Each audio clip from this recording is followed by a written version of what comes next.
अखिलेश यादव का स्टेटमेंट आज आपने सुना? जी अमेठी वो क्यों नहीं गए? नहीं, उनके ऊपर है। हमने तो एक बहुत बड़ा दिल दिखाते हुए उनको आमंत्रित किया था और अभी हमारे राष्ट्रीय अध्यक्ष का वक्तव्य भी आपके चैनल पर चल रहा था कि हम सभी एक साथ हैं। अब क्यों नहीं गए? अब उन्होंने ये भी कहा है कि हम आगे जाएंगे भी। तो जो सीटों को बंटवारे की स्थिति है वो राष्ट्रीय नेतृत्व कर रहा है, उसके लिए एक कोऑर्डिनेशन कमेटी है, वो उस पर काम कर रही है। कहीं पर कोई असमंजस की स्थिति नहीं है। स्थिति बिल्कुल स्पष्ट है कि इंडिया गठबंधन एक साथ है।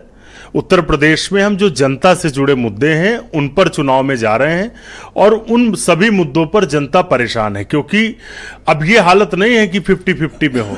बेरोजगारी है तो भयंकर है, 45 साल में सबसे ज्यादा महंगाई, 35 साल में हो सबसे सकते हैं, लेकिन आप मुझे क्या बता सकते हैं कि दिसंबर पहले सप्ताह से शुरू हुआ निगोशिएशन, अभी फरवरी आधी से ज्यादा बीत चुकी है और आप अभी तक अपनी सीटें फाइनल नहीं कर पाए हैं, तो जनता के बीच कब जाएंगे आप लोग? जनता के बीच में जा रहे हैं, जनता के बीच में हम जा रहे हैं। हमारे जो सहयोगी इंडिया गठबंधन के साथी हैं, समाजवादी पार्टी जा रही है और हम तो इस बात को शुरू से कह रहे हैं कि हम पूरे उत्तर प्रदेश में तैयारी कर रहे हैं और ये भी कर रहे हैं इसलिए कि जब इंडिया गठबंधन का कोई साथी मैदान में जाए तो उसे कांग्रेस से भी वही ताकत मिले जो दूसरे राजनीतिक दल। लेकिन जब आप आपस में एक दूसरे को नहीं समझा पा रहे हैं, जब आप एक सवाल ले लें फिर जवाब दीजिएगा। जब आप आपस में ही एक दूसरे को समझा नहीं पा रहे हैं कि कौन लड़ेगा, जनता को कैसे समझाएंगे और बीजेपी जैसी पॉलिटिकल पावर से कैसे लड़ेंगे? देखिए, बीजेपी जैसी तानाशाह पावर से ही तो लड़ रहे हैं, हमारी रणनीति का हिस्सा है और जनता समझ रही है, क्योंकि 65% वोट है ब्रजेश जी भाजपा के खिलाफ, 65%। आप समझ लीजिए ये पूरा एक हो चुका है और भारतीय जनता पार्टी हर जगह लड़ते दिखेगी लेकिन जीतेगी नहीं।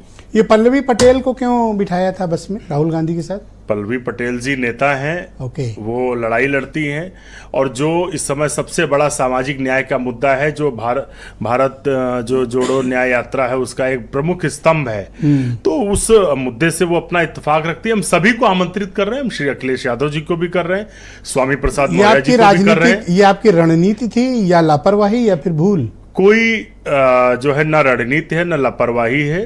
जितने भी समान विचारधारा के लोग हैं जो इस देश के पिछड़े दलितों के प्रति चिंतित हैं, युवाओं किसानों के प्रति चिंतित हैं, हम उन सबको आमंत्रित कर रहे हैं। अच्छा, जो हमसे बुरा मानता है, हमें गाली दे रहा है, उसको हमारे साथ बिठाओगे और फिर सोचोगे हम आपसे दोस्ती कर लें? नहीं, किसी ने बच्चा समझते हो लोगों को? देखिए, बैठाने से पहले श्रीमती पल्लवी पटेल जी प्रेस कॉन्फ्रेंस में थी, एक पत्रकार महोदय ने सवाल पूछा कि आप नाराज, तो उन्होंने कहा आपसे कहा कि अखिलेश यादव जी ने, तो ऐसी कोई बात नहीं है। सिर्फ आपको ये समझ में नहीं आया जब राहुल गांधी अखिलेश यादव अमेठी जाने से मना कर दिए, आपको तब नहीं समझ में आई ये बात? अखिलेश यादव जी ने अपने पत्र में रायबरेली में जुड़ने का एक बात कही है और हमें पूरा भरोसा है कि वो अपने पत्र का ध्यान रखेंगे। जी, आपका शुक्रिया। मैं